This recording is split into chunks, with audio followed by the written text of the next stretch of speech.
to me then, I bet they feel me now. Time don't let me lose it. The booth not about to prove it. I set goals and pursue it. You the best to never do it. Invest my money talking fluent, stupid, ducking the Judas. It broke my heart, but over my eyes, you have no honor, I have no choice. Chasing the commas till I'm gone. I've been left for a minute.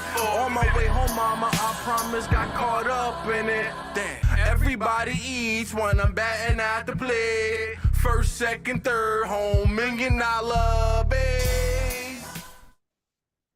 What the hell was that? I hit the wrong button. What's up, y'all? Hotep, you're a genius. HotepJesus.com. We back. Got Rian Stone in the house. What up, man? Dude, I was telling you off camera how, like, I've been a big fan of yours for a while now. I was bringing up, like, woke water and stuff. And Woke your water. Reparations coffee. Yeah, woke water. Dude, it was genius. It really was.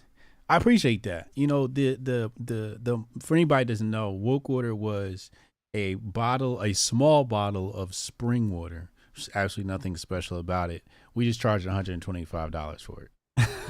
Yeah, but that was the thing. It was like, well, if you guys are gonna, it was about I think liberals, wasn't it? They were feeling very guilty about racism. You're like, here, this will absolve your guilt, and you can get paid for it. And I was going, if there's a market for it, give her. Yeah, I was actually about to start up an app. Hopefully nobody steals this idea. But I was going to start up an app where white people, specifically white liberals, could absolve themselves. I fixed your camera.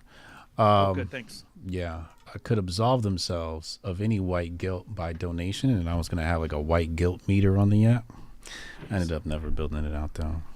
Is that a big thing in America? Because I'm Canadian, so for me, this whole guilt thing. Granted, the Underground Railroad like came up to Canada, so I think we're cool, man.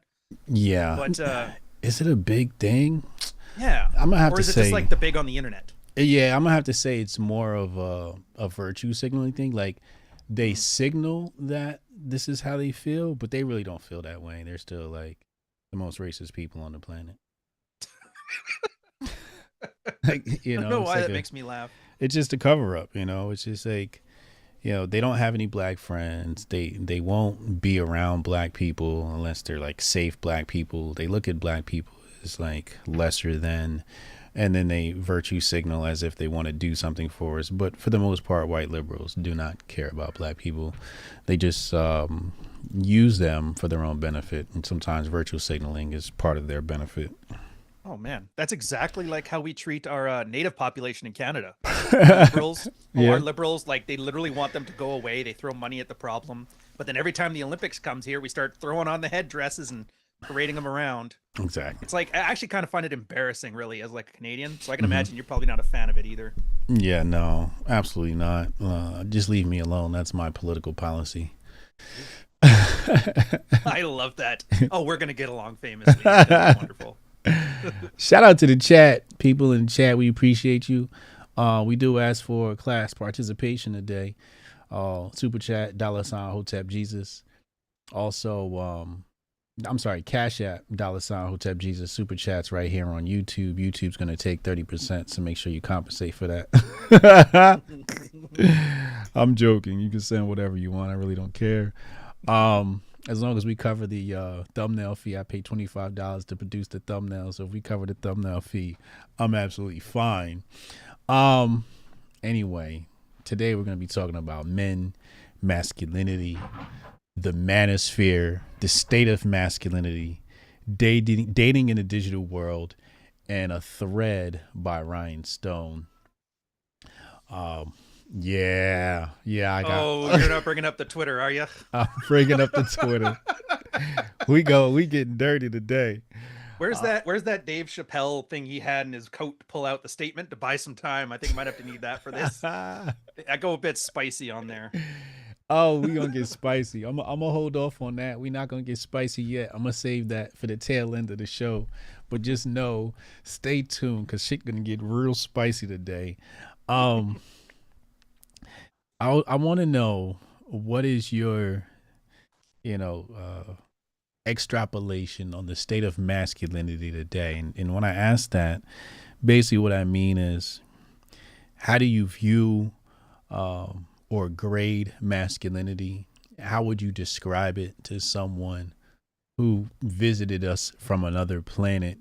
And obviously, based upon the present, where do you see it in the future, the state of masculinity? That's actually like an expansive answer. I don't know how much you want me to run my mouth, but I want you to go all in. Okay. I think it's a branding exercise right now. Okay. For multiple reasons. Like, everybody calls it the manosphere, right? Yeah. Doesn't exist. The term never existed. Mother Jones, if you guys don't remember, in like 2011, 2012, was a feminist rag. And at that time, the blogosphere was the big thing. Like guys like Rollo Tomasi and Roosh V and that were writing. And then like mommy bloggers, everybody had their own little blogs. And generally speaking, women they tend to be more, social, communal. It's always about getting together, inclusive, all that stuff. Guys are more individualistic, but they wanted to write how much they hated men because, feminists do as feminists do, and hating men is like bread and butter. It's how you sell that merch. And they wanted a way to lump like traditional conservative guys trying to bring back Christianity with pickup artists, with men's rights activists, which are basically feminists who are like, hey, where's my turn? And so they called it the manosphere as a play on words for the blogosphere. So as a collective, now you can judge a space by its worst members, which I used to be in the military, so I know exactly what that's like. I'm sure anybody who's been part of like a demographic will tell you. It's like they always look at you and they think of like the one idiot, and that's how you're all painted. Mm-hmm. So the state of it is living inside of a woman's frame, essentially. They made it into the manosphere, and so now I have to, for example, like apologize and explain away Andrew Tate getting thrown into prison for God knows what now, and it's annoying because it was never meant to be that. It was just a bunch of guys who liked things. Some guys like sleeping with women. Some guys like working on their cars. Some guys like being Christian. Some guys like talking about the legal state. And then it turned into this weird amalgamation. And of course, once you make it a demographic, you now have a marketing campaign surrounding it. And now most people are just here trying to scavenge the corpse. And the only thing that's not being discussed is like men growing up. Because let's face it, we don't have guidance anymore. Men don't have dads. They either went to go get some smokes, never came back, or mom wasn't happy with him and he wasn't doing it for her, so she left, or she was a single mom, didn't even bother getting married. So what you have is like a generation of men raised by women, and then those men became fathers and raised a second generation of men, and all they know how to do. So you have a woman and a man who was raised to be a woman raising another man, and of course it's like this weird feedback loop. We're in like 3 generations of that now. And I laugh when I go on Twitter and you see people here talking about, what can I do to help? It's like, lady, you guys had 3 generations and you completely ruined it. And that's all it really is now. It's a place where you got to go in one of 2 directions. You either go in the marketing style of things and you scavenge that corpse like a vulture, or you offer things that can help and trust that a small minority of guys are going to make it. All right. Hold on. Stop right there. I need you to explain the vulture thing. Oh, how many? Okay, there's a theme, a trend. I don't know how savvy I hope they're not savvy about this, but there's a trend about No Nut November, basically keeping your hands off your dick. And then you do that, you're going to gain superpowers. It changes your face structure. It adds more bones. It lets you levitate.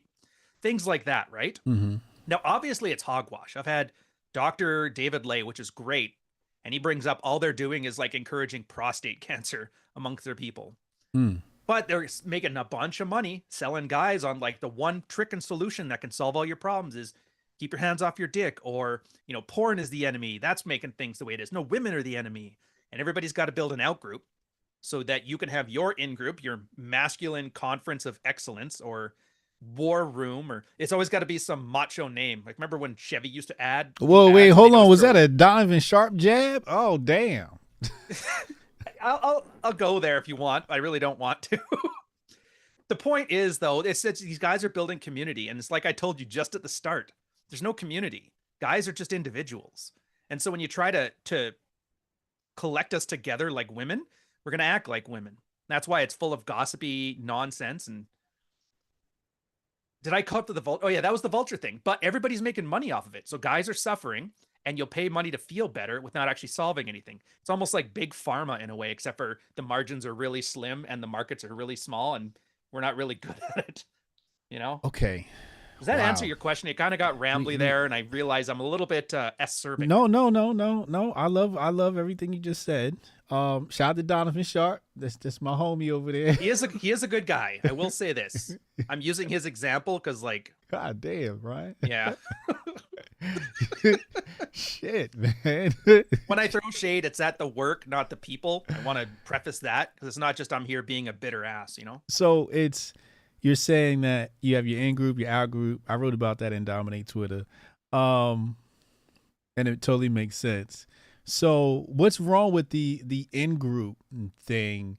You're saying, I guess you said it low value content, or what was, I forget the. Oh, dude, it's a lot of it's low value content, but it's more so just pandering. Guys don't want to. This is based. I learned this actually kind of watching the meta of your content as you started from way back, like the reparations for Starbucks and stuff like that. It was literally, if I fix your problem, if your problem is you're not meeting women, so you don't want to meet women. Your problem is you're not making enough money, so you want to make money. If I solve that problem, you leave. So ideally, the guys who are pulling in the big money are helping you feel better about your situation, blaming an out group for it, but they're not actually fixing it. It's almost like that scene in Fight Club where they had the testicular cancer meetings and everybody had a good cry about not having their balls. Yeah. And I see it, and it's just annoying because I guess it's the dishonesty of it. And again, I'm going to be praising how you market your brand a lot because I just love it. Because you're honest, right? Yeah. You tell people exactly, even if it's something that's kind of grifty, you'll flat out say, I'm doing it as a grift, and here's exactly what you're in for. So nobody can claim that you try to hoodwink them. Yeah. Nobody. Yeah. But most people don't do that. They try to pretend, oh no, it's like pro wrestling. And you're like, wrestling's not real. They're like, shut up. Ultimate Warrior's got to go down. And you're just like, I'm looking for a document. You reminded me of this. This do I still have it in here? Well, what was here that? It I might is. know which I one you're found talking it. about. Okay, here it is. It's a 13-page book, and it's called the One Sentence Persuasion Course. Ooh. And where do you put the sentence? At the end of the book? Oh, here it is. Here it goes. All right. So when you said that, it reminded me of this. And it says, people will do anything for those who encourage their dreams, justify their failures, ally their fears, confirm their suspicions, and help them throw rocks at their enemy. Dang it. Where did you find this? It's the one by, what's it written by? Blair Warren, Blair right? Warren, yeah. Blair Warren. Who is this? $97, dude. He charged $97. I'm writing my books way too long for these prices. This is a 13-page book. He charged $97 for this. That's 7. It's they're more likely to buy when you put a 7 in the price, I remember. Yeah, that too. Yeah, 7 and 9, yeah. Jeez. But that's what that sentence sounds like what you're saying, right? Like justify their failures.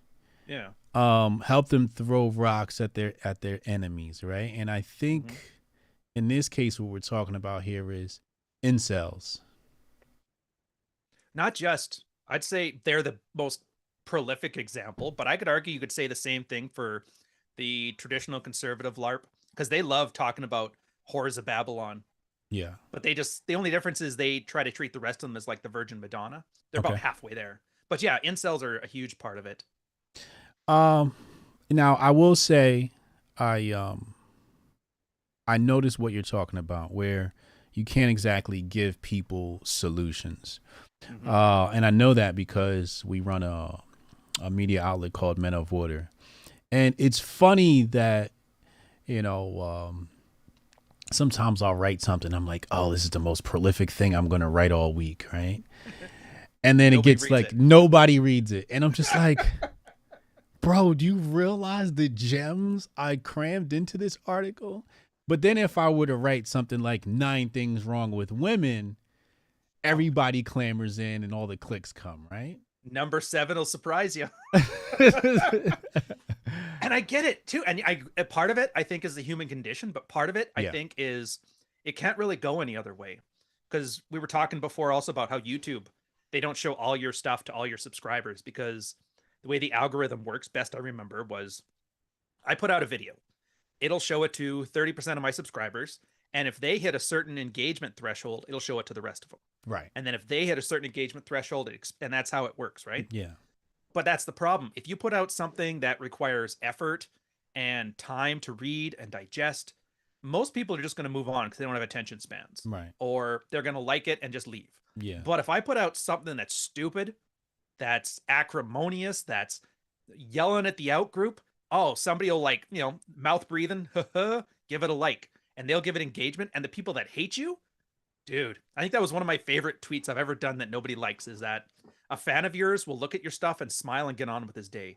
A hater will like, will retweet, will comment on everything you ever put out. So true. And so, yeah, you're almost encouraged to be as dumb as possible and say the most outrageous, acrimonious stuff ever, just so you can get people in front of your actual stuff that's useful. Because you put out a lot of useful stuff. Like I mentioned before about the 10 tenets of Hotep.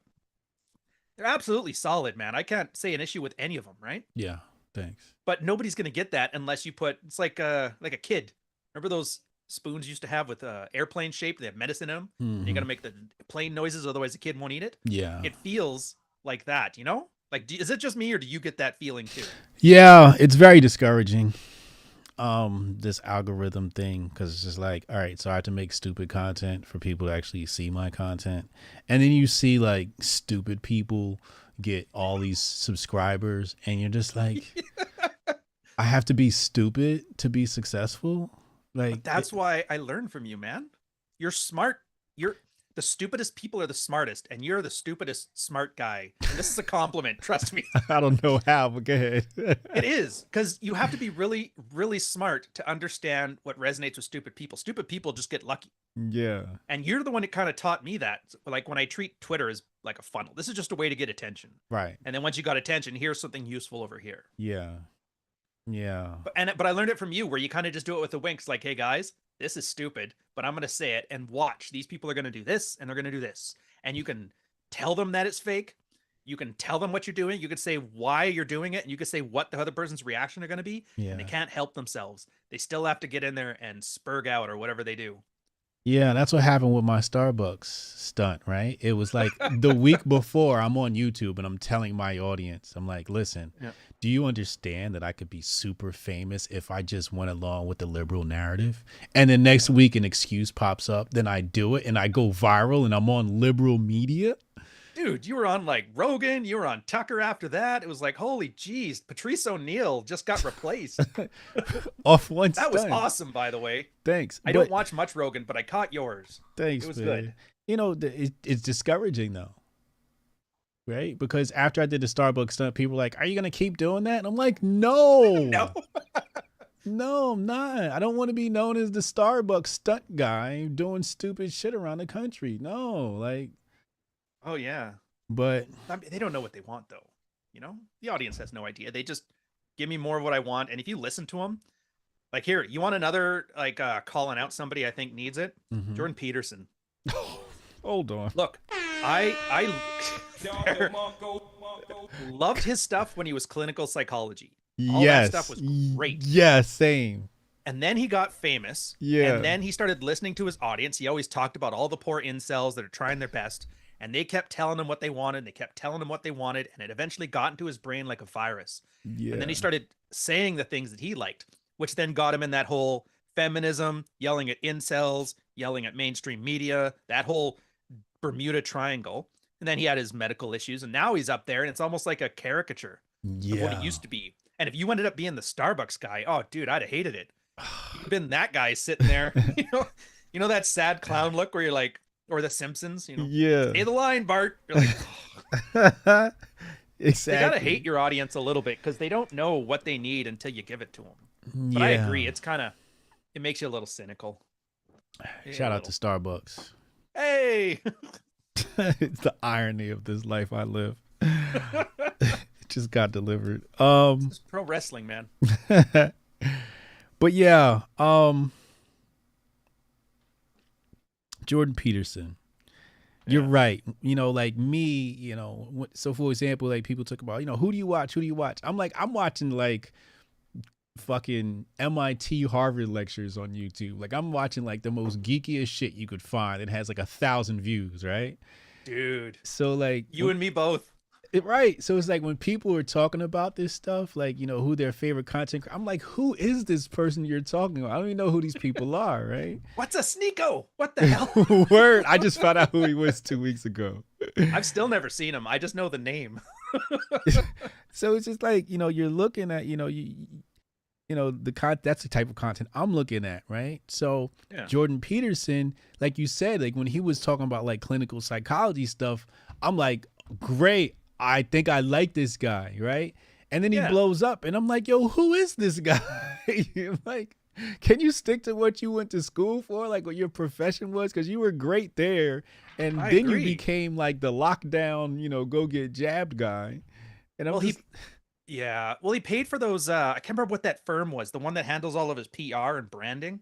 Okay. VA or something. I can't remember, but yeah. you can almost tell when they kind of took over. Oh, And actually, here's a Canadian reference for you. Do you remember The Kids in the Hall? No. All right, it was like a sketch comedy. It was around the same time as SNL in the 90s. Awesome stuff. Okay. And they made a movie called Brain Candy about this doctor who invented a drug that cures sadness. Mm-hmm. And they started bringing him on TV, and he's there trying to explain how the drug works. And the host, who's like a Ricky Lake wannabe, was like, I wonder if the doctor can dance. And they just got him up like twerking and that stuff because that's all they cared about. And I look at that movie, I'm like, how did these guys know what Jordan Peterson was going to be subjected to? These guys are brilliant. Yeah, they must have saw the trend, right? Oh yeah. It's really disheartening for me. I have 70,000 followers, and sometimes I just look at my videos and I just see the views, and I'm just like, wow, I used to get way more views than I do now. The algorithm just hates me. We're going to hop in a super chat really fast. Nice. Dark Knight Dev, thank you for the $10 super chat. He said, a year ago, I super chat both of you guys to do a show together. It's great seeing two of my favorite content creators grifting. Ryan, please crap on the trad cons. They sicken me. We're going to get into that. I have his thread here. We're going to get into that in just a moment. Okay, so I understand what you're saying about the vulture, right? It's like, the state of masculinity is obviously in detriment. It's griftable. It's definitely griftable. You're right. It's like a dead carcass that you can it's not even dead. It's like on life support. And it's like you can either like grift off of it or you can help it, come back to life. But I want to still talk about these vultures just to make sure we've exhausted this completely. Oh, let's do it. It seems like what they're doing is for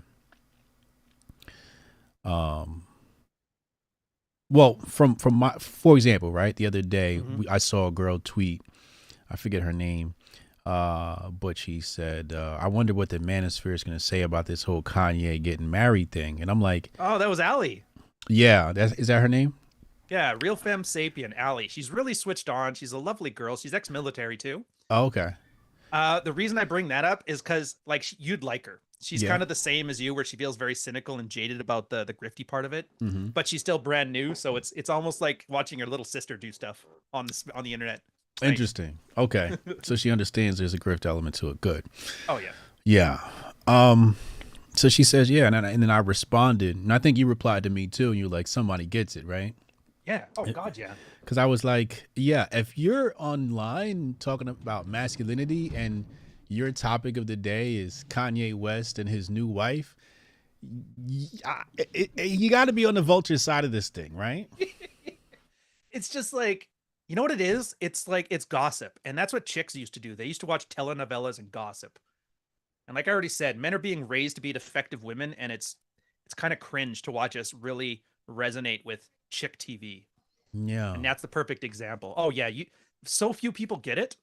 I was actually like, I felt blessed. I felt like I walked around and you found the right cup of Jesus Christ in the Indiana Jones film and you sip from it. I'm like, he chose wisely. A lot of 90s and 80s references coming up too. Don't keep it ready for it. I love it.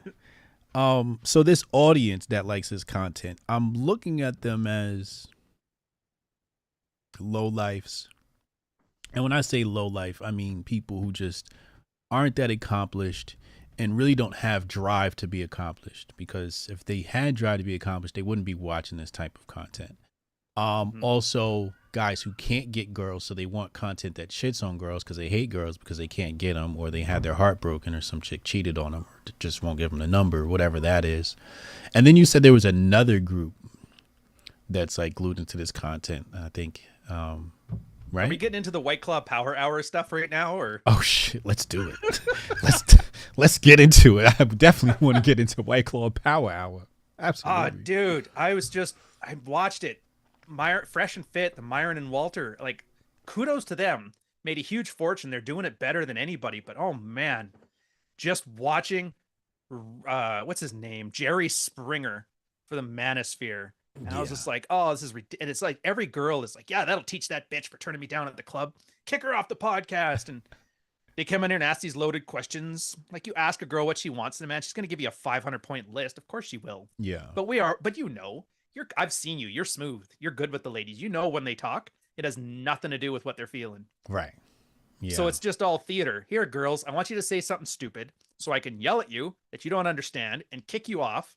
And then the audience will throw money at me because that's exactly what they wanted to do with their life, get revenge on all those chicks. And that's actually the sad state of the sphere is where that is the most popular thing. And kudos to them. If it wasn't them doing it, it'd be somebody else, but it doesn't mean I have to like it. Yeah. I don't know why, but I'm blackballed from Fresh and Fit. You do? Yeah. Wasn't asked or didn't ask, wasn't offered. That's my official stance. I did the show a few times, but yeah, I think Myron didn't like something I said about him at some point. Because I was very honest, about, I think I was on Donovan Sharp's show, The Six, and he asked something that's wrong with the manosphere or something, and I was like, yo, Fresh and Fit is what's wrong with the fucking manosphere. You know what I'm saying? Like, that shit is trash. And mostly because I think that I think the show would be great if it wasn't for Myron, right? Like, Myron is not masculinity. Myron is very feminine in his approach to women. Like, everything's very emotional with Myron. And it's like, the whole like throwing girls out and all of that. And it's like, it's great because it's great show content. Like you said, it's Jerry Springer. But it's not a great example. No, and I'm saying that as Myron, the character on the show, because that's not Myron in real life, right? Oh, of course. But I don't think his audience understands that. And what I understood about leadership some time back is that people copy you, right? Like, when young men see you, they copy you, they imitate you. And what I'm afraid of is young men are going to think this is how you're supposed to act. And we know his target demographic is 18 to 25, young males, very impressionable, and they're going to go out here and act like this. And that's not going to bode well for men in the future. That's my only issue. It's not going to bode well for anybody. That's the worst part, because guys are already like, I was an ugly, or not an ugly ducking. What's the word for it? I was a slow learner, I guess. A late bloomer. Like, as a teenager, my redneck town didn't get a lot. Took me to college, did okay, better, but I really screwed myself up a lot. It wasn't until I joined the military at 23 that I actually kind of fell into my own, which is way later than you're supposed to. And that's why I got to thank like pickup artists. I missed like the old early 2000s for that. Because it was literally, guys would just come out with lists. What cities are great for picking up women? And they would have like meticulous detail about the bars that are nicer, the women that are nicer, how many colleges per mile. And it was like very practical stuff that was kind of cringe to talk about, but it was working. And for me, I was sailing like 189 days out of the year. That's where I'm just not home. So I can't go on a date with a girl, buy her flowers and the dinner. And like, hey, they had a great time. We want to talk again in 3 months after I get back from San Diego. And like, no, they don't. So I'm like, I got to learn to speed this process up, or I'm just going to be sitting at home playing with myself. And then that goofball with the feather boa and the top hat started talking about approaches. And I'm like, hey, he's basically talking about this like a walkthrough of a video game. I love video games. Tried it and it just made it fun again. And that's gone. Canada used to have like TV shows for it. Keys to the VIP. Have you ever watched this? Oh, dude, it was awesome. They'd have like 5, they called them master pickup artists, which is kind of cringe, but just attractive, well-thought of dudes. And they would bring 2 contestants on, and they'd send challenges like go hit on a girl and ask her about her feet, or hit on this girl without saying anything and you have 5 minutes, or speed stuff. And it kind of pumped you up to go out. You're like, yeah, dating is fun. Women are fun. You can have a blast. And I miss that because it worked. And now we're here and it's not working. And you're absolutely right.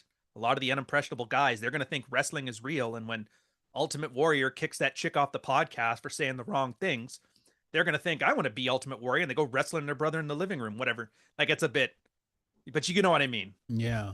Well, I mean, a huge part of masculinity is de-escalation.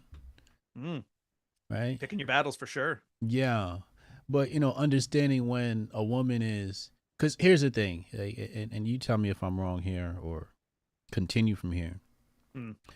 A lot of a man's issues has to deal with a woman's temper and when she's upset and how he reacts, no? Oh, man. I think you've understated that so much. You came in with the tablets off the monitor. You're like, yeah, it's some stuff. Read it or not. Jeez. Yes. So actually, my book was talking about that. A lot of, because I'm old school red pill, where it wasn't about, you know, White Claws and Bugattis. It was about guys who like, why won't my wife have sex with me? And that's how they came there, and they kind of worked through it. And a lot of it was just learning from two big sources, Doctors Robert Glover and Dr. Manuel Smith, with two books, No More Mr. Nice Guy and When I Say No, I Feel Happy. And some of the best stuff in there was how to address conflict with your women, because men are terrified of angry women.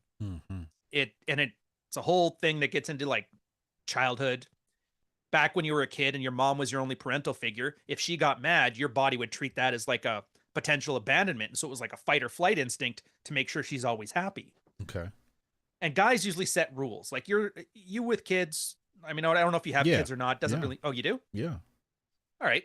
You probably are like, look, like you do this, you do this, you do this. Everything's fine. You give them rules, you give them boundaries. And as long as they play within them, everybody's good, right? Yeah.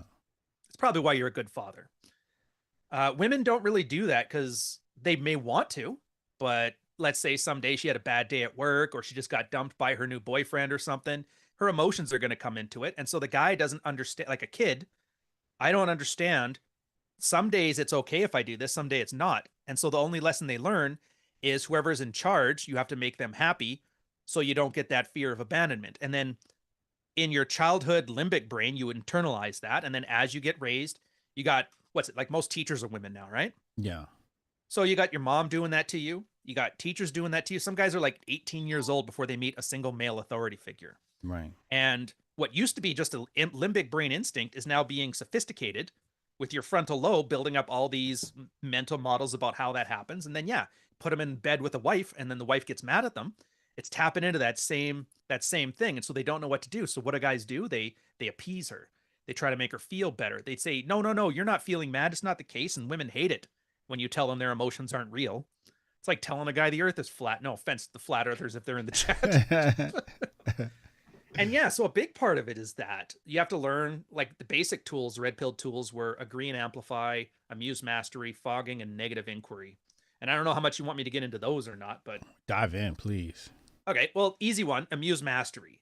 Your wife accuses you, you never take me out to dinner anymore, but you know you went out to dinner 2 days ago. So you know it's ridiculous, and she's just being emotional about it. So you kind of like, okay, I get it. You know, she's hungry, maybe she needs a nap. And so you kind of treat it the same way as if a 4-year-old had called you a poopy face. Like, you're not going to kick her through the drywall. It's a 4-year-old. You just give her a noogie and laugh it off and throw her finger painting on the fridge. Yeah. Or agree and amplify. If she's kind of spiraling out of control, you just kind of take what she said and then amplify it to kind of show like you're being crazy right here. But you just can't say you're being crazy because that'll just escalate things. Fogging is another good example. If she feels a certain way and to her that's real as hell. But you can see how somebody can get to that emotional state. She thinks you're cheating on her, even though you're not. You're just busy at work or whatever. And so she starts spiraling out of that. You're like, I get it. I'm not here all the time. Like, I can see why you'd think I am, but you don't like acknowledge it as true or false. Because if you say it's true and it's not true, then like, why? But if you say it's false and she feels like you are, she's going to assume you're hiding something. In this way, you're like, you're supposed to feel that way if I'm not here. I get that. That means you love me. It's okay. You acknowledge that the emotions are real, but you didn't validate them. And so all of these things tend to de-escalate the conflict, or at least show her that you could escalate this as much as you want, but I'm not playing. I'm not going to play ball. And this is a one-sided fight and they'll punch themselves out. And then you guys go back to normal. And girls love that. Like, dude, I guarantee your girl loves that, where calls you her rock or her oak, something like that. Or like your eye of the storm. And it's sad because the same way everybody talks about incels, the 20-year-olds that can't get laid. But dude, there's 45-year-old men who are missing these very basic man skills right now. And I think those are the ones that are more important to help because they want to be helped. I don't like helping incels because they don't want to be helped. They just want to feel more. And so I have a very triage approach to this. But yeah, like I said, man, you brought tablets off the mount and you were just saying, yeah, it's just some scribbles on a napkin. Yeah. How dare you set me up for one of them monologues? You sneaky. I like it. Yeah, I don't know. It just, I think, just from my own experience that conflict resolution, de-escalation is a huge part of being a man.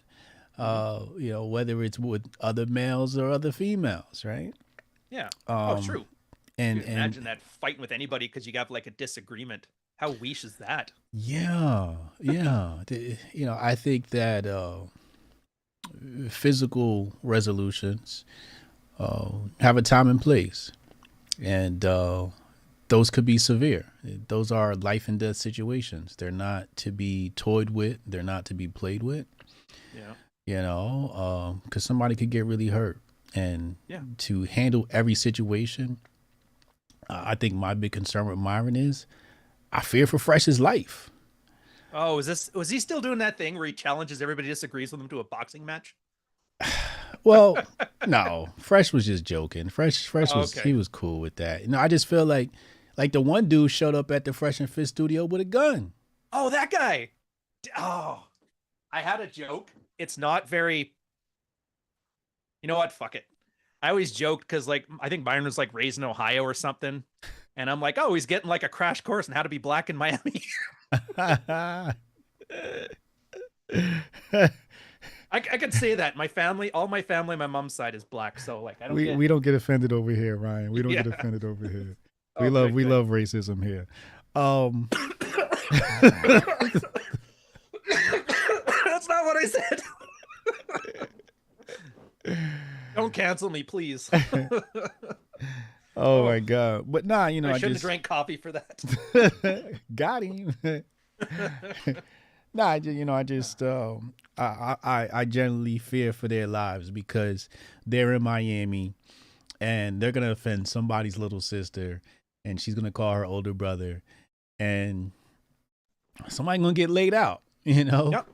And that's just going to be the end of the Fresh and Fish show. It's going to end in tragedy, and I just don't want that to happen. I want them to flourish, make a lot of money, be very successful. I just wish they could remove some of the vitriolic element. I think just having boobs on the show is going to win for them, right? Like you don't have to, like you could just stop right there. You won. You got boobs on the show. Done. Incels love it. And I think you can be a little bit tactful in how you make the girls look stupid, right? You don't have to just be like, hey, you're stupid, right? Or that's stupid. You just let them talk. Like everybody can see the stupid shit that they say, right? Dude, this is exactly like my personal problem with the brand of Fresh and Fit is they're sitting here talking about how to get girls. You bring girls on, and I'm like, the best thing you guys can do is act attractive. Because everybody's been on a date with some girl running her mouth about some nonsense. And I know you have. You just let them talk and you nod. And she talks about astrology. You learn a little bit of astrology so you can banter about it, right? But you don't take it seriously. And if she starts saying like, oh, I only do it on the third date. You're on date one. And you see the look in her like, okay, of course not. No, me neither. But they don't pull any of that. Yeah. And I got like a real missed opportunity. And I kind of wish every time somebody went on there as a guest, like, just act charming. Yeah. Just act charming, act charismatic, be a little flirtatious. Get that girl to do the thing where she bites her lip on camera looking at you and then be like the best example ever. And you could still have all the rabble-rousing White Claw Power Hour stuff, Absolutely.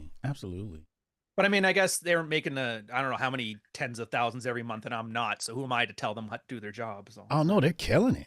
They're absolutely killing it, you know, and I think that's why it's important to talk about, right? Like when you have these platforms that are really huge, like Tim Pool, Joe Rogan, they're case studies, and case studies are meant to be broken apart, and analyzed, yeah, and learn from, yeah. So I love that they have the tremendous success because now we have something to talk about. True. It's better than Taterhead and the Tots, though. That's for sure. Yeah, I mean, I'm sick of that crap. I really am. What's that? Taterhead. I don't even know what that is. Andrew Tate, that thing. Oh, what's up with him? I was gonna ask you about that. You don't like Andrew Tate? Oh, as a person, I don't really know him. As a brand, I think it's dog shit. You think he's dog shit? Oh my god. Yeah, look, God damn, I'm gonna Ryan. set him up. He's gonna knock him down. Look, I have an ad on my channel. I play it before my podcast of like back before he was big. He and I had it out a bunch of times, and he said a bunch of stuff, and it was kind of annoying. And he tried using me in his marketing. He and his coworker, who's actually in jail right now too because of all this stuff. He faked some like messages saying that I had promoted his $97 4-page document about how to make cam girls and that, and I kind of lost it. I'm like, don't be throwing my name in this stuff if I didn't ask you to. That's like copyright infringement or IP and what, I don't know what the word it is, but don't put your name in my mouth if I didn't ask you. Wait, to, he said you were selling it? Well, yeah, he said I was like endorsing it. And he was using advertisements where he had like photoshopped a bunch of my like DMs and that to make it look like I was pitching his course, which I absolutely wasn't. What? Oh, I guess a lot of you guys don't know a lot of this stuff. Yeah. He photoshopped you saying that this was a great course and other people should get it and let me facilitate for you. And I'm like, I'm not. Were the DMs real and just patched to a different subject, or they're just entire thing was fake. The entire thing. What? And so ever since then, I'm Wait, like, did Andrew do this or one of his employees do this? One of the employees, but he's kind of done a bunch of shady stuff too. But this, I mean, the details aren't the point. I was raised in a very criminal childhood. Redneck family. My stepdad used to work for the Angels, did chopping for them and stuff like that. Oh, that's why you're racist. Okay, continue. Oh, jeez. No. Killing me, man. Killing me. But so we did a lot of that stuff. And so I got to meet a lot of like murderers and drug dealers and drug users growing up. And I just got that vibe coming off of that entire group. And I'm like, I want nothing to do with it. And tell me I was wrong. Tell me I was wrong. Closing bank accounts, putting people in jail, delivering pizzas, then sending over the cops. I didn't want nothing. Like, I don't care how much attention that gets. Like, you can't be a great brand in prison. Wait, Cosby didn't come out with no specials in the last 10 years. I'm just saying. Weinstein didn't make no movies in the last couple of years. Just saying. You can't talk about Top G like that, though. That's Top G. Sure I can. Why can't I? That's what I'm saying. That's what everybody's like, oh, he's supposed to be the pinnacle of... A pinnacle of what? I don't care about the trafficking thing. That's between him and Romanian police.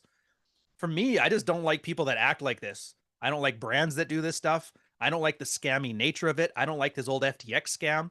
Guys were complaining. Like every time we had beef, 500 people would come into my DMs sending me information about the latest scam and how many people got scammed and all the evidence for it. And I was like, Jesus, there is a pent up like line of guys who have just been screwed over by this guy who are just begging somebody to listen to them. And nobody wanted to because he's Top G. And for me, it's just, well, I mean, I'm making it sound like it's a 10 out of 10 beef. It's on brand, 10 out of 10 beef. Outside of this camera here, 0. Don't really care. Right. I should preface that. Yeah. So, all right. So wait. That's the exact reason I like you, is why I don't like that brand, because you're honest. You do what you do. You're not selling vaporware or shovelware. You're not trying to scam people out of their hard-earned money. And you're showing that you can just do it on the up and up, and you treat this like a job and not like a narcissistic fantasy. And I just, like, again, I know you're not going to be tired of me fluffing you on this thing, but like, I really appreciate how you're doing. And your case study has been as big a lesson to me as Jordan Peterson or Myron or any of those guys. I appreciate that. I am shilling. I appreciate that. No doubt. I am shilling Master Focus. This is my 100% herbal nootropic.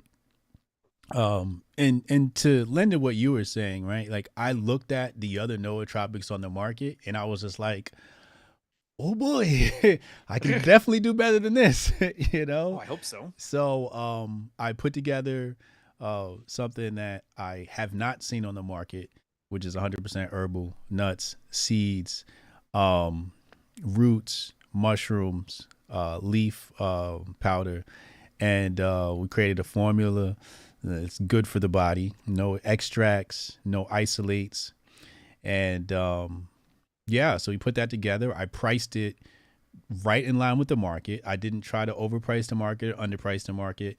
I literally pulled out a spreadsheet and I went down the line of all the nootropic brands. I put them in a spreadsheet and I said, what's the average price per pill? And then I said, that's the price of my product. I just did the average price of the industry, and that's how I priced the product. So it's priced fairly. Yeah. And but you know, what I discovered, this is my segment of commercial here, Ryan, just so you're aware. Ooh, give her. So, you know, what I understood was it wasn't that people are stupid, although sometimes we think they are. They're just not thinking clearly. And I was like, well, if I could put something together that'll like clear up that brain fog and give people focus, concentration, boost their memory a little bit, maybe they'll be able to handle some of my big brain content. Maybe they'll glue into some of the chess content. Maybe they'll become chess players, because I did partly design this because I played chess and I want to get better at chess. So I designed this around chess players and chess community. Nice. So yeah, that's Master Focus subscription. I suggest getting a subscription. You're going to save 30%. Plus, if you watch YouTube, send us a message. Say, hey, Hotep, I watch you on YouTube. After you get your subscription, now we'll take $20 off your subscription if you purchase a full price subscription, and I'll take $20 off of that. And then you'll be locked in at a low price, grandfathered in for life. So yeah, try masterfocus.com. All for that, by the way, too. If you didn't know, both of my books, I basically needed nootropics to get through it because it was just too hard to sit here and write for 8 hours a day. So, like, as much as people think, well, what's it supposed to do? It's like, dude, trust me. It's like that minus like the Ritalin kids that are going all crazy right now. So yeah, I get it. It's good. Yeah, I just did a whole deep dive into brain science, and what I saw about Adderall versus nootropics, I was just like, because I wrote like you said, I had to do nootropics, and I had to do the first book I ever wrote, which was Dominate Twitter. I wrote that on Adderall. But if you know what Adderall does to your brain, you definitely don't want to fuck with that shit too much. Oh, the fog must have been brutal. Yeah. Well, I mean, the thing is, like, the difference between Adderall and nootropics is nootropics going to give you like a consistent feeling of focus, whereas Adderall is like, it's only going to work for those few hours that you're on it, right? And then it dies. So then the next day you got to pop some more. Whereas if you're taking something like Master Focus and you're doing it daily, even if you stop after a couple of weeks, like, you still have that focus and concentration all throughout the day. And while you're on it, slow. Yeah, it tapers slow because it's just cleansing the body, right? It's just cleansing. It's promoting the growth of dendrites. It's boosting neuronal activity. But while you're on it, you know, you have it throughout the day, right? It's not like, oh, I have it for 3 hours. No, like, you feel this all day, every day. You're in a great mood. Adderall doesn't really fuck with your mood, but the nootropics does. Anyway, enough about that. Try masterfocus.com.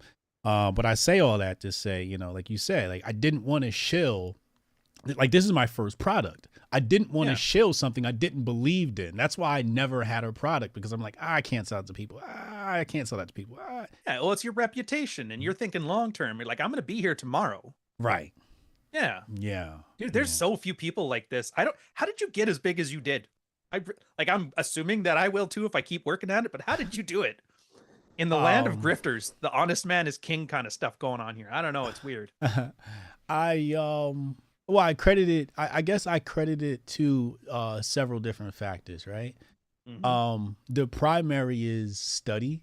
I study my material more than my competition, right? So, for example, I was at Alex's War, his film debut premiere, red carpet event, and somebody said to me, like, the turnover rate in our industry was something like 2 to 4 years, and I'm way past that, right?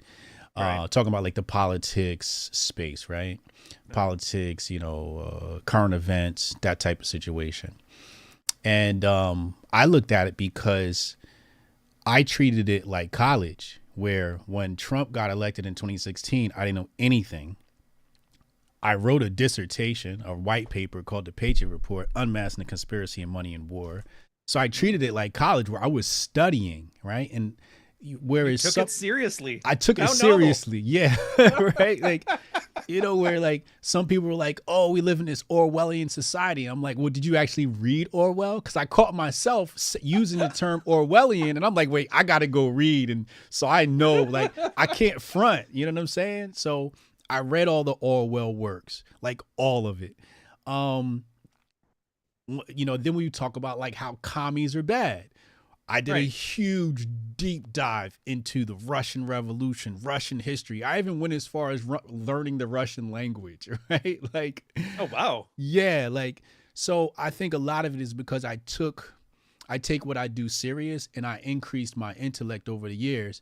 I would say the other half is my team. I have an amazing team. Taylor, Chad, Cassius Cam, Cannon Hotep, Uncle Hotep. I like Uncle. He's funny. Yeah, hell yeah. Taylor, Trish. Like, Hotep Jesus is a brand, but I'm like a bunch of different people. You know what I'm saying? And then my friend network, who I can talk to for hours, consult, and they expand my mind. So it's that piece, right? So it's like study, network, and then the last piece is just like, I think, intuition. I follow my intuition on when to like jump up and do things. Yeah.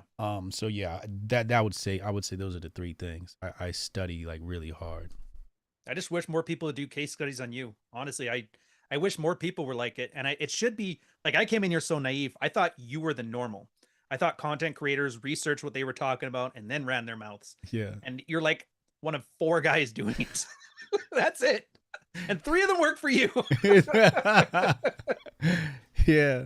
But the funny thing is, I'm in a position where I get blackballed by those content, like my cohort of content creators. Like, they don't want to fuck with me because I guess I'm competition to them. I don't see it that way. But the big dogs fuck with me, right? Like Gutfeld, Rogan, Tim Dude, that Pool. blew my mind when I was turning it on. I'm like, what's right-wing Bill Maher up to? And I saw you pop in there. I'm like, what the hell? Yeah. How did this boy get here? Alex Jeez. Jones. Yeah. So, I think when you really go hard at something, you don't have to go through the little under channels. You can go straight to the top, like straight to the big bosses, because big bosses respect you regardless of anything, because like they know what it took for them to get there, so they see that. But yeah, that's basically it, man. See, that's funny. That's something I don't do, but probably should. For me, like, I'm already paying the bills. The mortgage is done. I could be doing this the rest of my career and be happy. Write a book every year and be happy with it. For me, it's just, if somebody is interesting, I'll talk to them. I don't care what it's about. Right. I don't care if they're a big brand. I don't care if they're a small brand. It's just interesting. There's so few interesting people. Right. Yeah. Yeah, that's another But then thing. I don't need a lot of money either. Like, I've got enough to get by. Canadian housing market, you're going to accidentally make you a millionaire here. So with the inflation, thanks, Trudeau. So yeah, it's whatever. And my military pension, all that stuff, I'm good to go. Yeah. Yeah. I think that's also a big bonus, right? Like, not wanting to be like shill for the dollar. Yeah. It keeps you true. Like, knowing that, okay, I have enough to get by, which means I don't have to sell my soul for that bigger check, right? Which still keeps you rooted in the people. Yeah, that's a big... I mean, hope so. Ask me again in 3 years. If I'm begging for change, you'll know I was wrong. Spare $1 for a content creator down on his luck. I'll go right back to Olive Garden. Start pushing them breadsticks. Nice. I have no problem. I have no shame. I always You know what? Ditch digging is honest work. It's one thing my grandmother taught me was good. Never make fun of an honest man's working dirt. Absolutely. I've had to dig ditches. I've hauled irrigation lines. I have no problems going back if I have to, but yeah, you got to admit, them breadsticks at the Olive Garden, they were incentive for you to keep working so you don't have to. Yes, like, absolutely. Bless those breadsticks. Or for me, the ditches. I got fired, but it's another story for another day. Shout out to my Rumblers. We got Rumblers tuning in. We got 41 watching over on Rumble. Rumble's growing. I need y'all to go check me out on Rumble. I'm gonna put some pressure on the CEO of Rumble to bring super chats over there because I want to completely leave YouTube and be 100% Rumble. So I need y'all to subscribe to Rumble because I at one point, Ryan, I was like, at 100K, they send you the YouTube plaque. Oh yeah. And I just wanted to get that thing so I can hang it at my mom's crib so she doesn't think I'm a complete loser. See, Mom? See, Mom, I did something in life, right? And then, like, the more I looked at how the algorithm was shitting on me, the more I hated that fucking plaque. You know what I'm saying? Yeah. So I'm like, fuck that plaque. I just want to fucking reach my audience. And the only place I can seem to do that is Rumble. So make sure y'all go follow me on Rumble. Tonight, a science guy is in the house. Which is this one? Oh, look at that. Let me go ahead. You should spray paint like an R for Rumble on the plaque. Put that up. I should. I absolutely should. I always like those. We just yeah, made I think the key to Tenati. it too. Who? Like, you're mentally healthy, and I don't think a lot of people are either. I think a lot of people need to be loved, and they really want to be validated. Which, again, talking about the things that men should learn to become a man, I think learning to not need validation from others, I think is a huge one. And that's why our joke for these content creators is I call the guys like ass models of Instagram, because they don't care about I like to help men. It's like, you kind of don't. You really just. Like, all your thumbnails are just a picture of your pretty eyes. Like, you kind of don't. Everything is about, like, making me look good. It's always bragging about what I've done and what I've got and who I am. And just twerk, man. Just twerk. Wear that horse head wig on the hot tub stream. Just do what you do. But don't tell me that you don't need these random internet strangers to love you. Because I ain't buying it. We're gonna go into one super chat, and then we're gonna go into one of your threads. Shout out Cassius I know Cam. this is the Matt Walsh one, isn't it? Nope. Oh no, I dug this one out the grave. Oh, nice. It took me 15 minutes to find this one. That's long for me. Cassius Can said Hotep would die. Absolutely. Shout out to Cassius Can. We're gonna get to the rest of the super chats in a moment. Appreciate y'all sending those super chats. Keep the channel going. Rian Stone. So a guy by the name of Dick Masterson. That's one hell of a name. Oh, Dick. Yeah, he's you remember that Dr. Phil where they had the bald guy with the mustache on talking about misogyny in like the 2000s? I think so. Maybe. That was him. He's been around forever. He runs a show in LA. Okay. It's actually pretty funny. He's like you too. He's switched on, but he plays the pro wrestling, but he lets you know it's pro wrestling. Yeah. Yeah. He's not a misogynist. He plays one on TV. It's okay. Switched on. Good people. So he says, who are the worst manliness gurus you can think of? And Rian Stone begins this thread with buckle up. Oh, that one. Oh, sweet Jesus. You're making me out to be like the most embittered man on earth. I told you we's getting dirty this episode. All right, let's give her. So you name a bunch of people in this thread. I think the funniest one to me is George Bruno. George Bruno's funny to me, right? Because I think it's called 21 Convention or something like that. Yeah. Oh, we're going there. Oh, this is speaking of woke water old. Do you remember my dust up with them? I do. That was actually like I've said to this day, just from that one moment is when I knew that you were like a sincere guy, and I'll never say a bad word about you ever online from that, because it literally put your principles above your paycheck or your brand, and it's like a rare thing to see. Yeah, because Rolo reached out to me and he was like, yo, I want to have you a part of this. And I'm like, all right, I'm down, you say so. And then they like kicked Rolo out. And then I'm like, well, if Rolo's out, I'm out, and then they was mad at me for leaving with Rolo. And I'm just like, yo, he brought me in. Like, I'm not going to stay when a dude that, it's like when you go to a party, you come with somebody, that's who you leave with. Like, that's how I was raised, Well, yeah. And then, I guess somewhere in there was George Bruno, like said something negative to me. And I don't even think I don't even think, like, fuck you or something like that. And at the time, I don't even think I responded, right? Like, I don't respond to people on Twitter. It's just one of my things. I have a blog on how to be one of Twitter's elite. I like that post. You like that post? Thanks. You called it satire, but I mean, come on. It's definitely kind of real though. It's definitely very real. That's on menoforder.com. Shout out to Men of Orders. You should definitely read that if you want to have a powerful Twitter account. So I don't respond to people.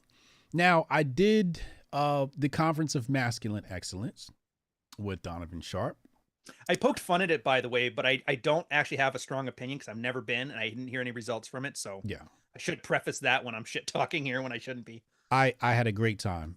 It was Donovan took care of us. That's all I'm gonna say. Donovan, we was at the Venetian. The suite was amazing. Amazing. Oh, nice. Donovan really went out of his way. Anyway, George Bruno was there. I had no idea who this guy was.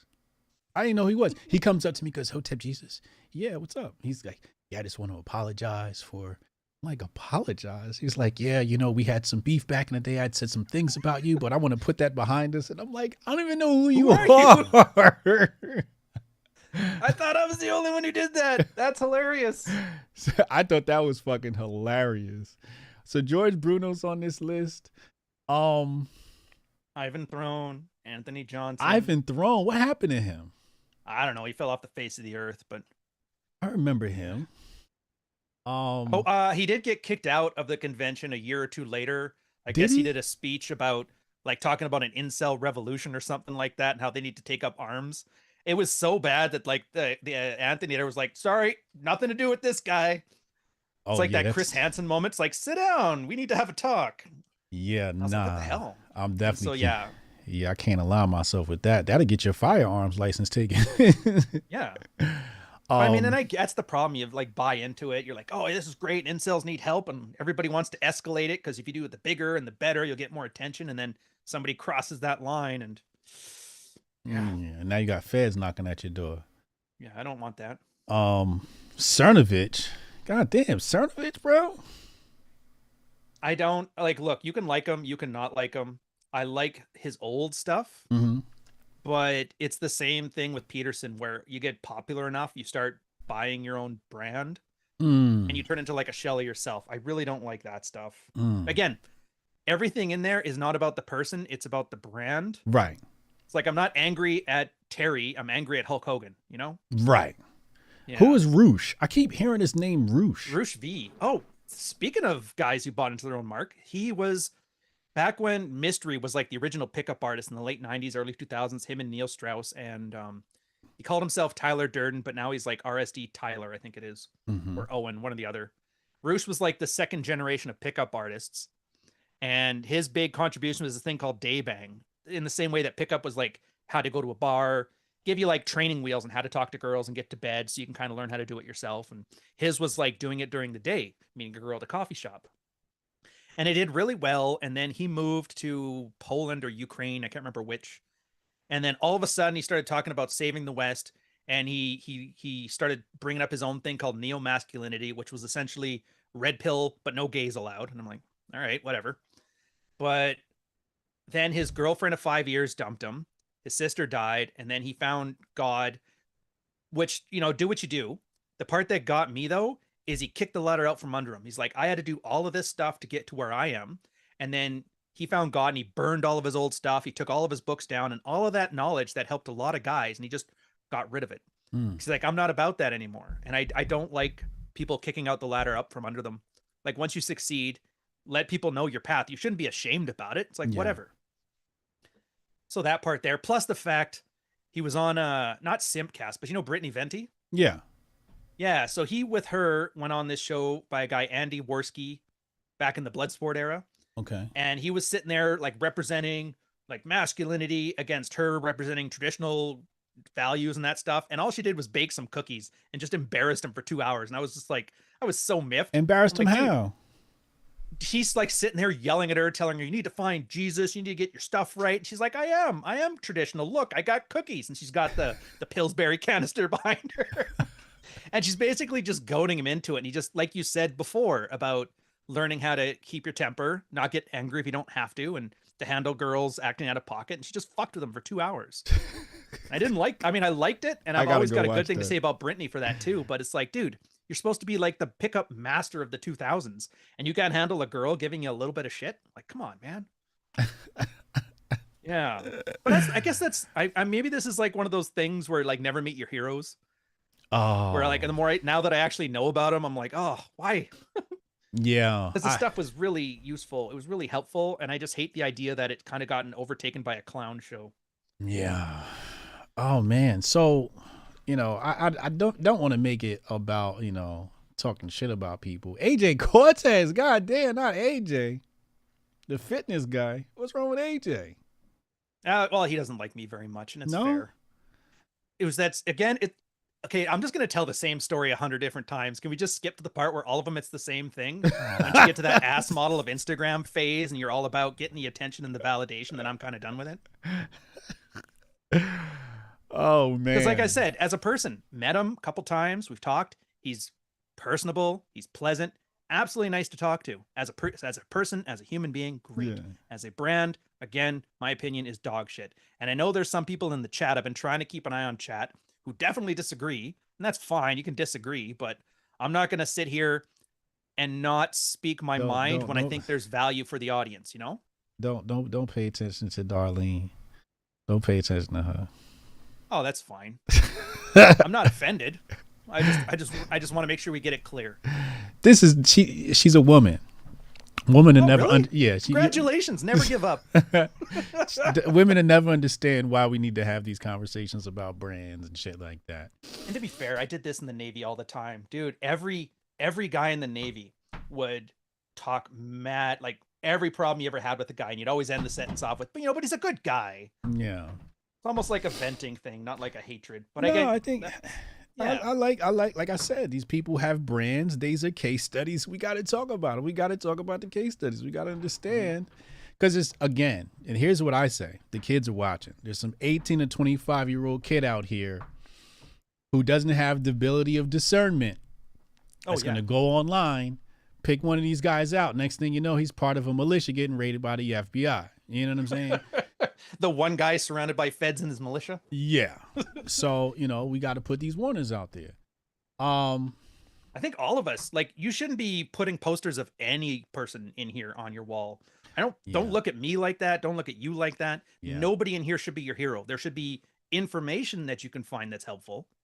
Absolutely. Yeah. But if you like me as a person and you start forming that parasocial relationship, I think that's where you become part of the problem. Yeah. Yeah. Absolutely. Absolutely. But we can't say that because they send super chats, and so we want to make sure they send the money. So no, man, we're besties. Thank you for the $500 super chat. Shout out to David Zientara. He's one of the most consistent super chatters. I appreciate you. And Tanai Rick said that's a bar. Appreciate you, Tanai. Send those super chats in. This show does require crowd participation. All right, let's shift gears really fast. I want to talk about dating in the digital age. To me, this seems like Mission Impossible. You got to be Ethan Hunt out here to get a woman. I don't know if I could survive out here. I just have to fine. I don't think so. You know why I think you're fine? I actually talk with guys that got like freshly divorced, because a lot of my stuff is about frame and dealing with relationships and marriages, and part of that is how to process and handle the divorce well. Every single one of those guys, without exception, find out it's like easier than it used to be. Really? The tools are different. Like, you got to learn new tools. You have to actually learn how to build a proper like Bumble profile, which you never had to learn that in the 90s. Oh, what? 2000s. It's Tinder, Bumble, Hinge. There's like multiple apps. Oh, okay. Tinder. But they realize they still learn this stuff. But the thing they're noticing is that the way you used to do it back in the day, the way I used to do it, is almost like coming into vogue again. If you're in a place that has girls around them, nobody approaches them. Everybody's terrified of being Me Too'd. So a guy walking up with a little bit of charm and sophistication, having a conversation, is just mind-boggling. Really? Like, I use a great example. When I was working, like before I did this, I was working in finance, corporate, after my military career. And there's like a Starbucks that's right down by the building. All the bank people go there. And there was this chick ordering one of them Starbucks, the unicorn ones that are all like vomit colored acid trip. Mm-hmm.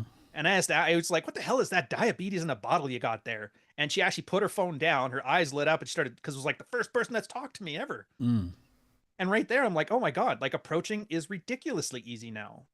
But that's the problem, is that it's harder for guys today because guys are stunted socially. The idea of walking up to somebody comfortably, introducing yourself and having a normal conversation is so they have so little practice that you have to spend all this time getting past the anxiety of making eye contact with a girl. And all that's in your head is like the TV blasting out Me Too accusations at you, and you got to get that shit out of your head. But that's why I'm saying you'll be fine, because you don't have none of that brainwashing. You would just do what you do. You walk up, you see a girl you're kind of maybe interested in, you start talking to her, you get a feel if she's crazy or married or single or available, and you just take it from there. And then all you got to do to that is add just some photographs and a pithy bio that, well, I'll click that. I'll swipe it. But I mean, more specifically, the digital age, right? Like, what part do you mean? Like is she cheating on me with Instagram kind of thing? Or no, I don't give a fuck if she's cheating on me. All these bitches cheat. I don't trust them as far as I could throw them. No, I mean more like the fact that it could be a man. That's my biggest fucking fear, right? Like, it's like, I see you two have been to Thailand. Listen, and it's more like third hand, right? Like, the other day I saw a picture online and said all of these women are biological males, right? And I noticed one of them was somebody, a famous rapper, was just hanging out with. I'm like, oh shit. Oh. So I wanted to like DM him, but I'm like, wait, is he into this shit? Like, I don't know, right? And you don't want that DM being like he loses it and then like none of that. Yeah, word. So I'm just like, that's on him. He's going to have to find out on his own. But I'm looking at the women, and I'm like, they all look like really good-looking women. Like, you cannot tell. Probably. At all. And all the women are going to get operations. So it's just like, first thing you got to understand is, like, on these apps is, are you dealing with a woman? That's terrifying. That right there to me says, I don't even want to try, yo. Fuck it. Yeah. I'm just. See, I put that too along the same thing as like media. If it bleeds, it leads. Like how many, it's been a while since I've looked at these stats, but it was like how many people in the population are considered gay or lesbian. And it was like less than 10%, 5%, I think was last I checked. So that's like a single percentage, 1 out of every 20 people. Now, out of people that are gay, how many of those, like how many would be LGBT, like all of that, the trans and that. And it ends up being like a single percentage of that. So you get a single percentage out of a group that's a single percentage of the population, and they get all the media, all of it. So our perception is that there is just people getting surgeries left, right, and center. Drag Queen Story Hour is happening across America. And in reality, it's happening so few or so little that every time it happens, every correspondent, every news organization, every content creator's got to plaster it out because, Matt Walsh can't sell his book unless he points out drag queens are reading to your kids. So every time it happens, he will be there showing it to you. And it builds this twisted idea of the way the world works. And this is why I love how like old school just walking up to people is working again, because you touch grass, you're meet girls. And usually if you're a kind of transitioning person who can pass and looks extremely sexy, you're probably somewhere famous. You're probably dealing with that famous people bubble. We're not in that fun. We're not sitting there at Joe Rogan at the party, drinking wine, watching the goat head fuck parties, like eyes wide shut. So we're not really part of that world, even though it's constantly being exposed to us. So I think it's one of those things where, like, worst case scenario, just ask for a PAT test or something. I don't know.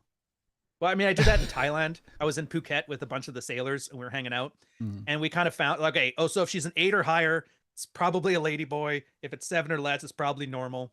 And they were really cool. So we were like joking. I guess it's totally on PC like stuff, but they were always cool about it. And if you'd ask, they tell you. And as long as you're just not judgmental about things, people are extremely honest. I don't think people want to lie to anybody. They just don't want to be judged for it. And even if you can judge in your heart, that's fine. Just don't let it come out your mouth and people will be honest with you. And then you can make whatever decisions you have to make. And that's, I've preached that to guys who will listen. I've done that in my own life. It's never steered me wrong yet. So there's one data point. You can follow that if you want to. And if it doesn't work out, feel free to call me an ass and add me to that list. Let me ask you a question. Do you agree with the going after, people are saying, yo, date the mid. Don't go after the really good looking girl. Oh, here's my controversial take.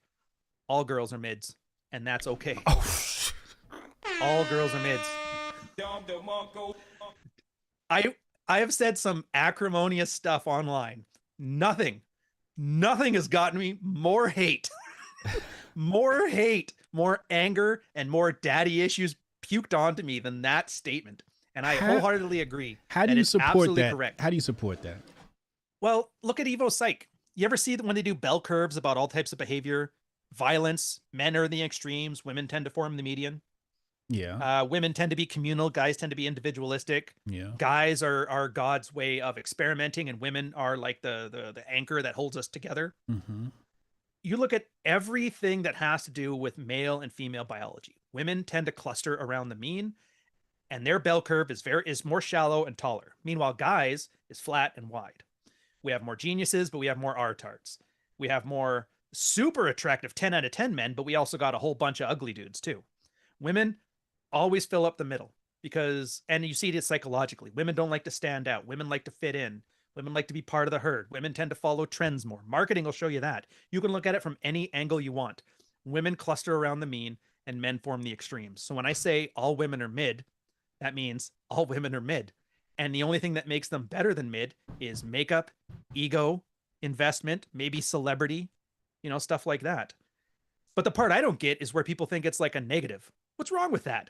What's wrong with all girls being like 5s and 6s and 7s? How beautiful do you need to see? Look, use animals, peacocks. Who are the most beautiful peacocks? Well, men, obviously, they got the big feathers. They're going styling. And there's a bunch of, incel peacocks around, but women peacocks are all like 5s. Now, I don't mean to say people are peacocks, but you know what I mean? No, here? I know what you mean. And whether it's true or not is irrelevant to what I'm thinking of. You keep that in your mind and you will make better choices. You don't thirst for girls. You don't simp for them because like, oh, they're all just average women. Yeah. They're normal. There's nothing wrong with them. There's nothing supernatural about them. They're just girls. They smell nice. They shower every day. They swear and cuss. They poop when they have to. There's nothing wrong with that. And it's like, it's got an interchangeability. It's like you said, oh, I don't care. They all cheat. You'll get rid of her and get a new one, right? Yeah. And you're going to be equally happy. But like, what's the issue? Because I see you cringing and you're like, I got it. Yeah. We're gonna argue about this a little bit. Please. Shout Project Rook is in the house. Hey. Project Rook's a 10, bro. She's a 10. Anyway, Nice. Oh, Your old lady, she's a 10. My old lady, she's a 10. Ego, like I said, ego. So you're looking at this from you're framing what these women are in your mind. Like if she's a 9, she's really a mid in your mind, is what you're saying. Is that your argument? Yes. But everybody else isn't going to think like that, and she's not going to think like that. Like a 9 knows she's a fucking 9, and she's going to act like a 9. How do you make a 9? And guys are going to treat her like a 9, and she gets treated like a 9 all the time, and she's probably bored of it. Imagine walking up to your 500th guy who's like, my God, you're the most gorgeous woman I've ever seen. Do you think she's like, oh, thanks? Or do you think after 500 of those in a day, she's like, dude, I just want to have my coffee. Leave me be. But if you walk up to her and treat her like a normal human being, it's got to be refreshing. Wouldn't you think?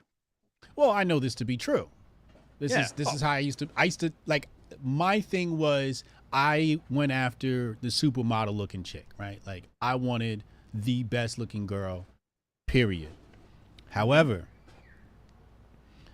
that shit's not cool, bro. Because I know how to get her, right? Yeah. You treat her normal. You act like you don't even see that she's fucking beautiful as shit, right? Yeah. It's and in my book. You don't. You got enough experience. You don't even see it. Yeah. In my book, Unbreakable Rules of Masculinity, I speak about that, right? Like the way you're supposed to deal with a woman's beauty. So I get that aspect. However,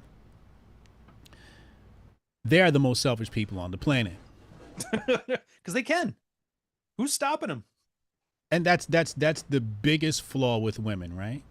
Mm-hmm. Like, for example, I have this rule, right? I'll give you a gem from my book.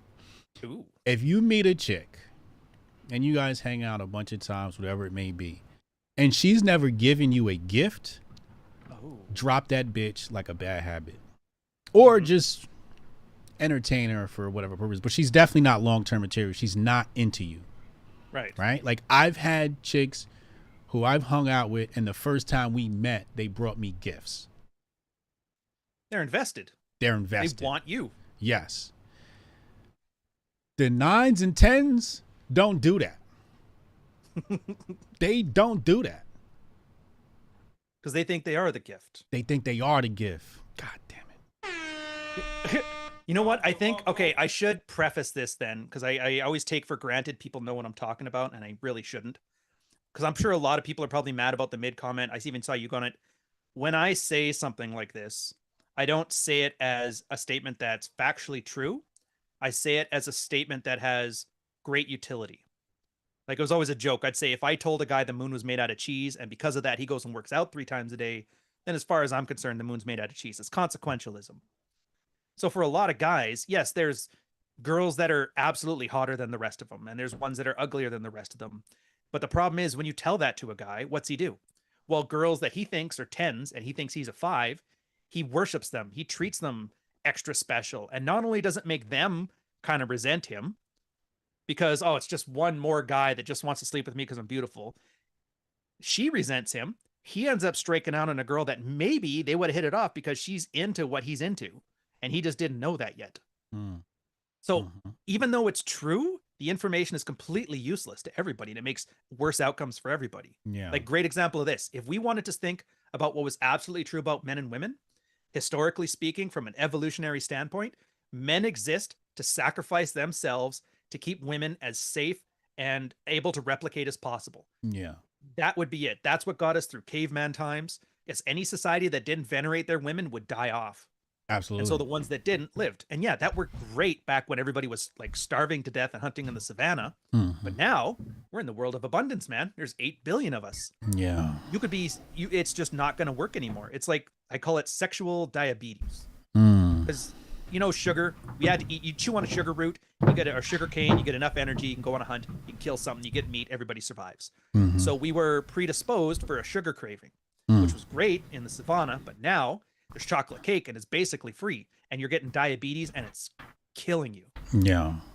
So I would say it's the same thing. It's just we have a sexual diabetes now where our instinct is to simp and venerate women, and it's killing us right now. So many guys, not just incels, but like a married guy who worships the ground his wife walks on. His wife slowly starts to resent, like, I was supposed to marry the guy that I was looking up to. Why is he worshiping me? Yeah. And they get resentful and they get hurtful and they eventually leave or cheat or do whatever because maybe he's right. Maybe I am better. Maybe I can do better. And whether she's hotter than him or not should be irrelevant. It's just, what do you need to hear? What do you need to internalize to make better decisions in your life? Because we're not built for it either. You don't mind that I'm kind of running my mouth on this, do you? Hell no. This is the Rian Stone show. Oh, yes. I actually talked about this in my book, Praxeology. It's just out now. By the way, oh man, it's the best-selling thing I've ever seen in my life. It's awesome. The only thing it hasn't beaten yet is 12 Rules for Life, but I'm working on it. Where's that located? It's on Amazon. Amazon. Praxeology Volume 1 Frame. I talk about how people aren't designed for objective truth. Okay. And it was based on some research by a evolutionary psychologist out of Berkeley, where he used water as an example. So if truth was attached to fitness, then we would see something like water, as in more water is better. And so the more water there'd be, the more we would appreciate as better. But it's not true. There's usually a Goldilocks zone. You know, too little water, we dehydrate. Too much water, and we drown. So we're not evolved for truth. We're evolved for fitness. Where's that butter zone, the perfect amount of water we need to survive and thrive?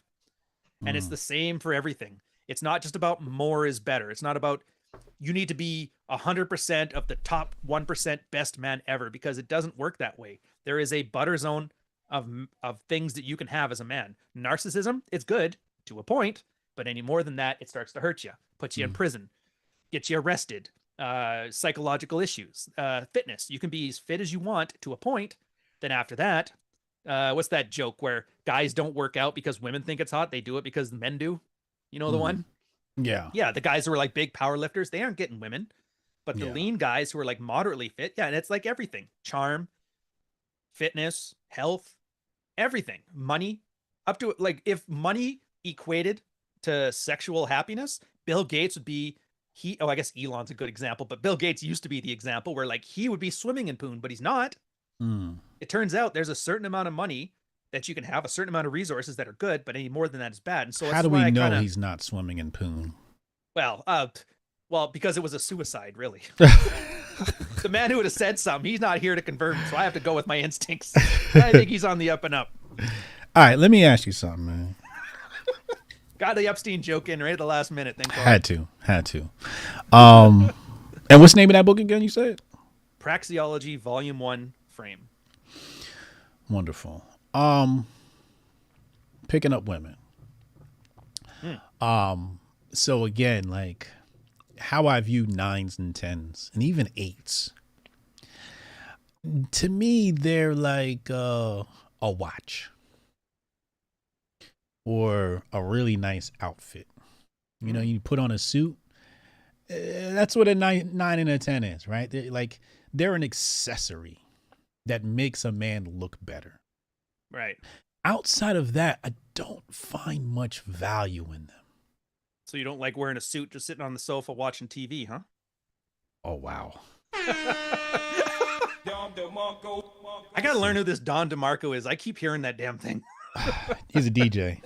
Oh, nice. Yeah. He must be popular. Yeah. Wow.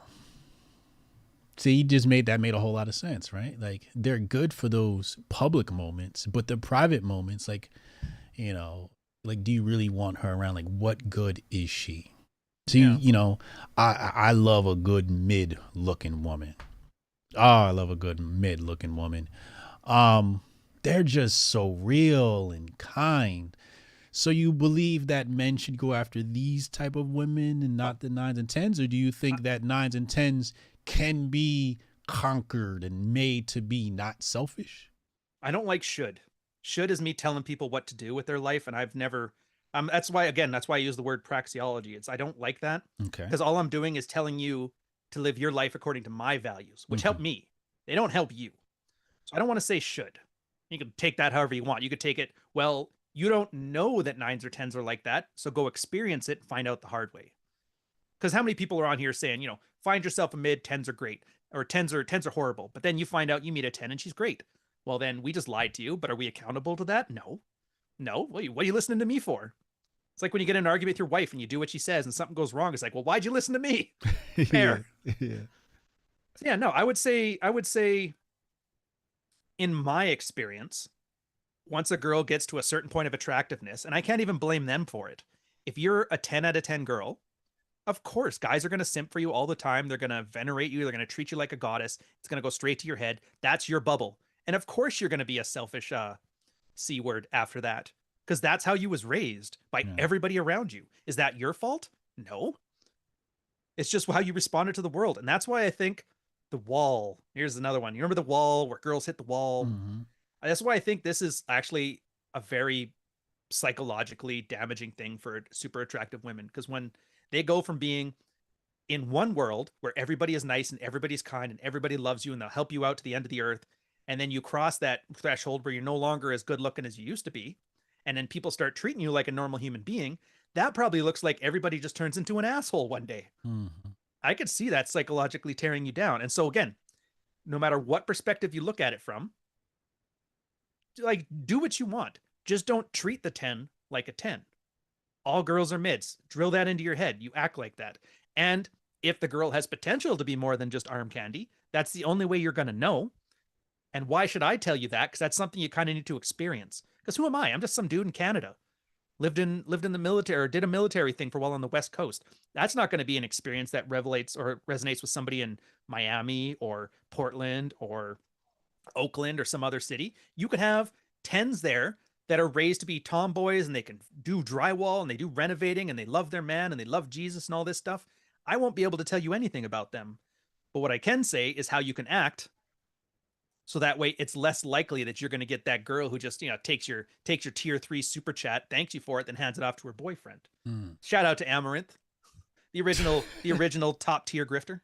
What do you do for a living? Oh, I sit in a hot tub. What do you do? I dig ditches. That sucks. Oh my God. But you see what I mean now? Like, this stuff sounds like, oh my God, he's sounding really edgy and he's trying to say stuff and piss people off. No. I'm like you. I put some thought behind it. I understand what I'm saying, and I can give you a 1,000-word essay on every stupid thing I've said and why it matters. Yeah. But all that matters is that it fits into your head, makes that little narrative structure that helps you make better decisions. And you take it if you want to, and if it doesn't work for you, don't take it, and that's fine. I make no promises that I'm the guru to save all gurus. I'm just some guy, swap some notes with other guys, and here's the results. Good luck. Think for yourself. All that makes sense. Rollo talks about something called genuine desire. Yeah, we disagree on that one too. Really? Yeah. How so? Well, here, let me define genuine desire as you understand it first, so I'm not just rambling. I'm assuming you agree with it, or I'm quoting Rollo, where that's what men want from women, right? Like, you know. Well, that part is true. Yeah. But that they're chasing the dragon. I always say that genuine desire is your first borderline personality disorder dating scenario.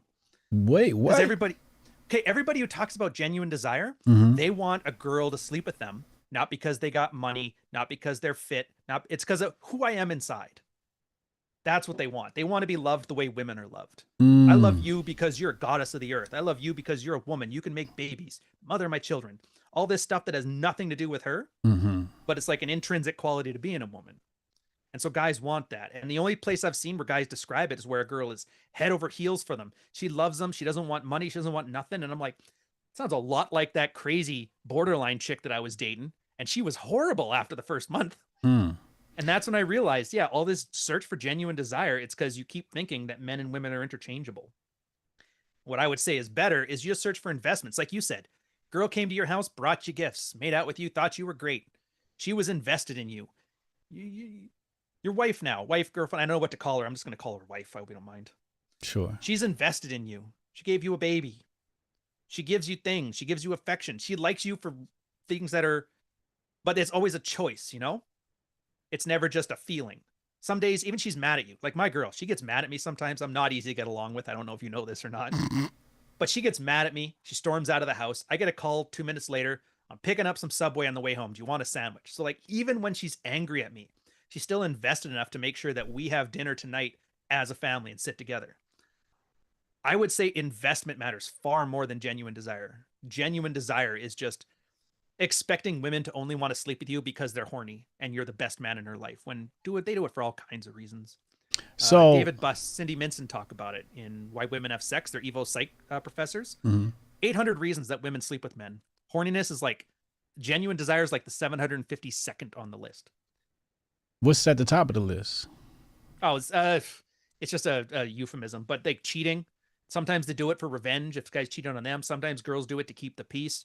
I'm tired of hearing my husband nag. Sometimes it's because they don't want to go outside. Some girl actually reported on there how she would say no twice. And if the guy made her say no 3 times, for her, she just found it psychologically easier to sleep with them than to say no a 3rd time. So it's kind of coercive.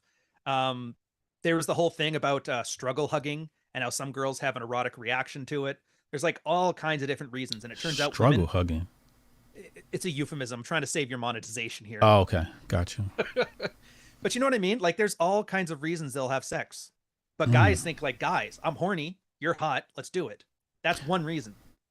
Women have hundreds of reasons. So do guys have a genuine desire to be desired for who they are inside, or guys want to be desired physically for sex? I think it's one of those raised as defective women things where we want, because women are raised like, you got to believe in yourself, you know, be the best you like, believe in yourself, think well. It's always internal. Like you need to be confident, have your self-esteem. And that works for women because there's always a man out there who will love you for who you are. Guys don't get that. Yeah. But we're being raised by women to think that way. And this is where this whole genuine desire thing comes. So while I agree that the desire is there, I think that's more of a bastardization of how we are being raised to act more like women. And I think a big part of growing up is understanding that women will do things for their own reasons, and you can't be mad at them for it because they're just going to do what women do. And if you can't appreciate a woman for being a woman, then you're probably not ready to settle down yet. Because then you're just going to look at them like a narcissistic fantasy. That's my dream waifu. That's the perfect girl. And anything she does that irritates your fantasy, you're going to get very mad over it. You know? Does this make any sense? Like I said, I ramble on No, this a lot. no. I'm just hoping I can take you with me on this thought process. No, it makes absolute sense. You don't agree? No, I mean, you no, don't have to. no. It's not that. No, it's not that. It's not that at all. I'm just trying to pull more out of this, right? Oh. So, for example, you're basically saying it's subjective, right? What one man wants is from a woman is based upon his lived experience, right? No. Well, no. No. Are you talking about genuine desire specifically and what we want from a woman? Yeah. Yeah, narcissistic fantasy, I'd argue. It's you have an idea what's a perfect woman in your head. And the less experience you have, the stronger these things are. That's why that incel thing is making it more prevalent, because guys who have never had sex, they're the ones that always talk about, I only have 9s and 10s, bro, or my woman needs to do this and this. And that's why those listicles of the perfect women are all out there, and they all involve the same, or like the traditional conservative, like semi PG-13 porn where it's like a girl on a farm in a tank top with her nipples hanging out. It's all fantasy. And guys have no experience to touch grass to like beat out that fantasy with real life. And so it's not even that we were raised that way. It's just in absence of real world experience, we fill it with these fantasies. And all these marketers that fill your head with these fantasies of the perfect women that exist, because they just want you to see all these other women are hoes. They belong in the streets. Come on sign up to my course and we'll fix them. So everybody has this skewed version of the world. And then one of them is just thinking of men and women as if they're interchangeable when they're not. Does that make more sense? So, yeah. So what should a man look for to know if a woman's really into him? Was I right when I said the investment thing? Dude, I think you were 100% right. I think you were 125.6% right. Investment. Because the girl that's pretty, maybe she'll sleep with you. Sleeping doesn't mean anything anymore. People will sleep with you for a Subway sandwich. Crackhead will suck your dick for $5. So it's like sex is just, that's it. If you want a relationship with somebody, sex at the bare minimum. Like, don't make them wait because somebody else won't. But beyond that, you're right. Sex is easy. Talking, I believe saying that. nice words is easy. But investing, her going out, she earns her money and she spends it on you. That requires like an investment, a sacrifice. How many women do you know are like very miserly with their money? I know a fair bit. Yeah. All of them. So when they give that to you, that's a sacrifice on their part. That's them putting away that pride because they think you're that good that they want to invest in you more. They want you to think better of them, and so they treat you better. And then, of course, it's up to you if you decide that, yeah, you're actually pretty good, or sometimes even if she is invested in you, you're like, you're not the one for me. Sorry. Yeah. And then you got to do the rejection thing, which is a guy rejecting a girl is mind-boggling, but I swear to God it can happen. I swear. But yeah, you're absolutely right. And I love it too, because you came there to that through an entirely different process than I did. Didn't read the same things, didn't experience the same stuff, totally different lives, all got to the same location. Yeah. And this convergent type of evidence is actually something the scientific method is used for very loose sciences where you can't say anything is true for sure, but everything's pointing in that direction. So that's probably the place to go. And that's why I like it. Well, and the more guys that come to these same conclusions, the more reliable you can think that idea is investment matters more than genuine desire, you know? Yeah. Well, I came to this conclusion based upon lived experience. You know, I didn't have the only masculinity book I ever read was Neil Strauss, The Game, right? And yeah, same. That was the only one I ever read. And I just read that because people said I was supposed to read it. And I thought it was pretty interesting. I didn't really get much of that. Yeah, you wouldn't have learned anything about being a man from that. Yeah, you don't learn anything about it. You just learn like pickup artistry. But to me, the book was for like guys that didn't know how to pick up girls. Like, you know, It just kind of made me understand some of the things I was already doing. But like I said, I was cold approaching the hottest chick in the room. And mostly because you never thought of it like that. You just exactly. I never thought of it like that. But when you date 9s and 10s, then you date a woman and she like the first time she meets you, she's like has a gift for you. You're like, wait. Cannot process, does not compute. Yeah, like the rest of these bitches owe me something. You know what I'm saying? Like how come you're the first to do this, right? Yeah. So, you know, that to me, it was like an epiphany, like, yo, bros, like if she not investing in you, like she not really into you. And I say all that to say that women will trade their body in exchange for investment, right? So they'll even use affection as a form of diversion from her not being valuable. Like she Term for that. knows what's the term? Intermittent rewards. Oh wow. Yeah. Science have been BF Skinner type stuff. They found this out from was it pigeons? Mm-hmm. No, mice. And they would like they had two groups of mice. One, every time you push the button, you get a food pellet. And then Right. the other one, he'd push the button, and only like a quarter of the time it would give him a food pellet. So the one only pushed the button when he was hungry. The other one would push it so much that he would basically, gorge himself to death. And that's how a lot of women use affection like this. That they'll be super affectionate at the start, then like maybe 50% affection, 50% bitchy, but you're always stuck on that 100% affection from back in the day. And that's how guys can start with this great relationship that ends up like, a complete pussy whipped guy. Because yeah, they're using their affection to get what they want, and then when they got what they want, some girls they're like, "Well, now I don't want it anymore. I've already won. What's the point?" Yeah, Yeah, but I've here's the already thing: like won. you learned Yeah. this. You're smart. You're a very smart guy. You've got a lot of experience. Most guys aren't. I don't know. You don't if you know this or not, but most guys are not Hotep Jesus. They aren't at your level. And I don't mean this to disparage them or to fluff you. I just mean they're just not. And that's why I liked pickup. I called it training wheels for the soul, because imagine you would just said all this. Well, you did say all this stuff in your book. So a guy reads your book and they'll be like, oh, okay, give them gifts, whatever. And then one day they have this happen in their life. And instead of being in that situation you were in, where you're like, dude, she bought me gifts. What the hell? He's like, oh, wait a minute. Brian brought up this thing. Oh, yeah. And then it helps him understand the things. It Yeah. supplements his own lived experiences, and it prevents him from making a stupid mistake. Because you probably, I don't know what you did with that information when you were given it.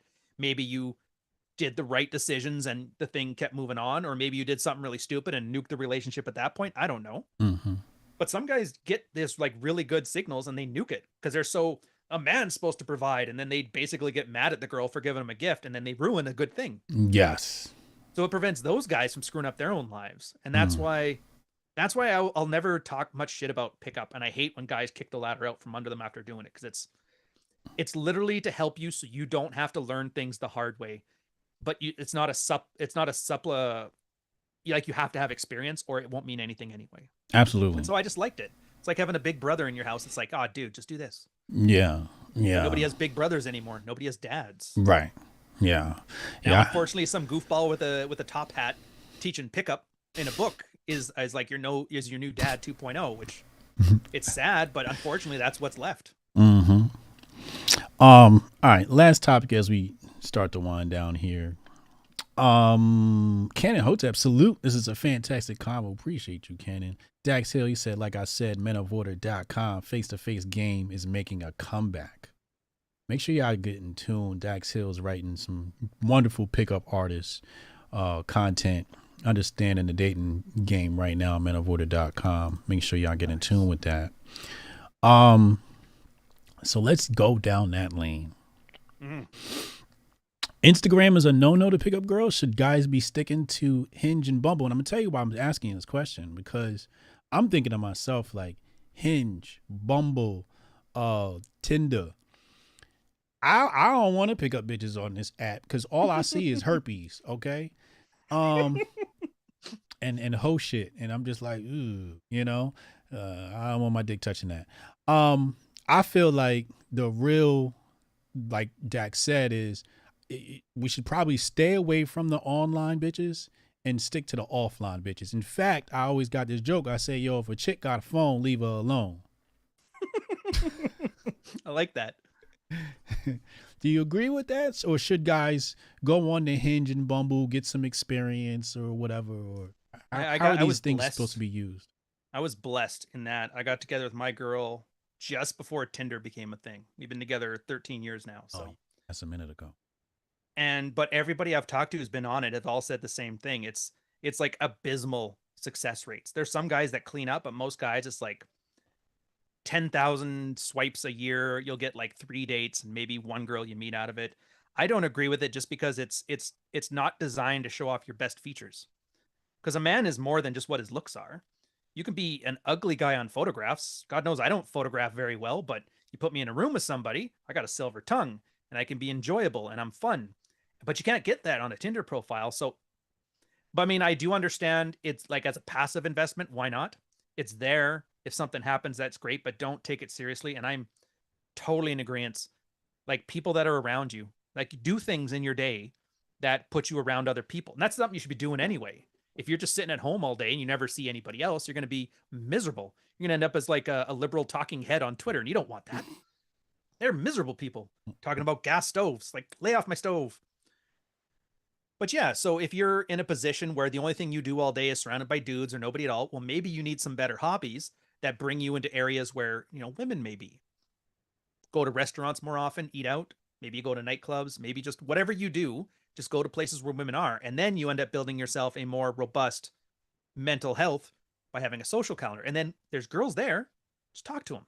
Yeah. And then as you talk to them, you get better at talking to them. I don't know what to say. Well, you know, Roosh did this book called Daybang. He shows you how to, what he calls an opener. How do you talk to a girl you've never met before in a way that doesn't seem creepy and engenders a better conversation? So try that out. And then once you've done it, you're kind of comfortable with it, you throw it away and just do what you think naturally works. But yeah, absolutely. I think it's better. Then you don't have that stupid, like you said, if she has a phone, leave her alone. If all you're on is Tinder, everybody I've seen who only does online dating has like this skewed worldview of like every woman is a hoe just waiting to take your money and divorce grape you and all this stuff. And you're just like there's a lot of them, but that's not all of them. Let's go out there and talk to real life people. It'll help you. It'll at least help you get a better idea of what women are actually like. Because that's the one thing I've found is that women are bored. It's not about you have to be 6 feet tall, 6-figure salary, 6-inch dick. No women. They are so bored that just being more interesting than whatever the fuck's on TikTok, they'll at least give you the time of day. And then if you got some skills aside from your 6-pack, that'd be great. Comedians are getting laid all the time. I don't see many buff comedians.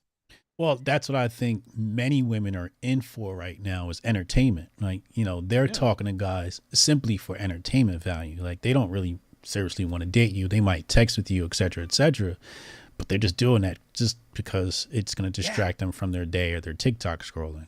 And that's another reason that is good for in-person, right? Because you can escalate. Because you obviously, like, I want to get to know you well enough to know you're not crazy. And I find you attractive. Maybe we'll sleep together. Maybe we'll hook up, whatever. Vibes right. We'll see what happens. So you escalate and then you find the difference. And I want to give huge shout out to Alan Roger Curry for his big thing, Mode 1, where he talked about separating the time wasters from the invested girls. You escalate. You let them know, like, yeah, this is fun and I'm entertaining, but I have wants too. And so she wants this and you want this. And you guys, you know, do that little negotiation. They call it flirting. And then you escalate. And if she's open to your escalations, then, oh, wow, this might be a date. This might be a, you know, girl to sleep with. This might be the wife of my kids, whatever. Or you find out she just wants something like, I just need something to distract me and buy me dinner. And then once you start escalating, she pulls away. She says she's not into that. So then it lets you know, like I told you before, all girls are mid. So you're like, I'm not going to simp for this girl. She clearly wants me for something that I'm not willing to give, or I'm not getting. And I know this is weird to word it this way, but if I'm going to give her 100% of my value, I don't want to receive 30% of her back. I want 100% back. And she's not willing to do that. So you just know, okay, this one's not going anywhere, and you walk away. But you can't do that online. You can text forever. You can't sleep with your phone. Yeah. So the only way to know that is to get in person. So all those times you're on your phone, I agree. It's the same thing. It's a girl's just staving off boredom. And you're never going to know if that can leverage into something better or not until you meet the person face to face. And that's why I don't like the apps, other than send 3 texts on your Tinder app. Here's my real number. Let's talk on something else and I'll meet you here. Beyond that, I think it's a waste of time. People disagree with me on this one. That's just what I believe, man. No, it sounds, I would agree with that. I think I can agree with that. But I'm going to say this, gentlemen, to all the guys listening. Let me tell you something. Your soulmate is in a jungle in Brazil right now. She's never even seen an iPhone. She's not close to civilization. So if you want to find the woman of your dreams, you're going to have to take a trip into the jungles of the Amazon. Kay, Kay says, what's your take on unrealistic body standards for women, mostly, and men brought for by the media? Also takes on mass body dysmorphic disorders this has brought about. Hashtag Hotep. I don't really offer women advice. I don't think they need a man to tell them how to woman, but all I'll say is this, man. Men, we'll sleep with anything. I don't mean this as an insult, but we will. And as long as you take care of yourself, I think all that stuff is mostly just to make you scared so that you'll buy more like skincare products. I really do. Because working on guys now, how many masculine skin creams are out there? It's like, she'll never fuck you unless you have nice skin. Yeah, just don't let them brainwash you with fear. I would say proportions are a big part of how men view women, right? Because, you know, sometimes they say, oh, he wants a girl with a big butt. No, we kind of like a girl with nice proportions. Like, yeah, you know, if you're a thick girl, are the proportions right? Because sometimes you got the thick girl, she got a big fat ass and no titties, right? Or she got titties and no ass, right? Or she got none of the above and a big old belly, right? It's just like, you know, you want curves. Yeah, but I think the most important thing is a small waist, right? Like, if you can keep your waist in shape, the rest of your body just gets accentuated. The booty, the hips, the breasts, everything else looks bigger. So it's sort of an illusion. I noticed that this one skinny chick I used to date back in the day, her ass looked humongous, but it was really because she had this tiny ass waist. Yeah. So, yeah, I think keep the waist in shape. Because like he said, just most don't guys around your fork and you'll be fine. Yeah, most guys don't really have a type. Like he said, you know, they'll bang at anything. I won't, but most guys will, and I don't think you want most guys. Well, yeah, we know most guys aren't like you though. Yeah, you're the pinnacle. That's why you're there and I'm here, and they're there. Ego. Thank you. 1999 super chat. Dang. It's a big boy super chat. He said compliance is more important than investment, but investment is definitely second. Compliance. That's like a big asterisk on that. Like, I get what he's saying, and I agree with that. But I think he's mixing up the terms, at least how I see it. Like, when I talk about compliance, a lot of times the guy is like, you know, don't do these things. These are my hard no's. Like, you know, don't sleep around or whatever, and you can date me as long as you want. We could be together. What a girl feels in her heart doesn't matter as much as her respecting your boundaries. So compliance, yes, there. But investment, I think, is a parallel track. Her being invested in you and her complying with your boundaries. But I wouldn't know how to rank them. It's like, which one of your children do you love more? How can you answer that? Yeah, I don't agree with the compliance. A compliance is it's a bush to hide in.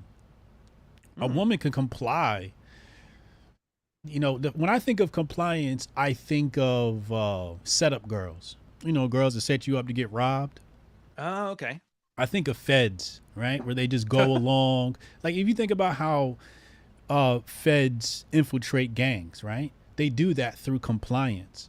So when I think of compliance, I think of infiltration.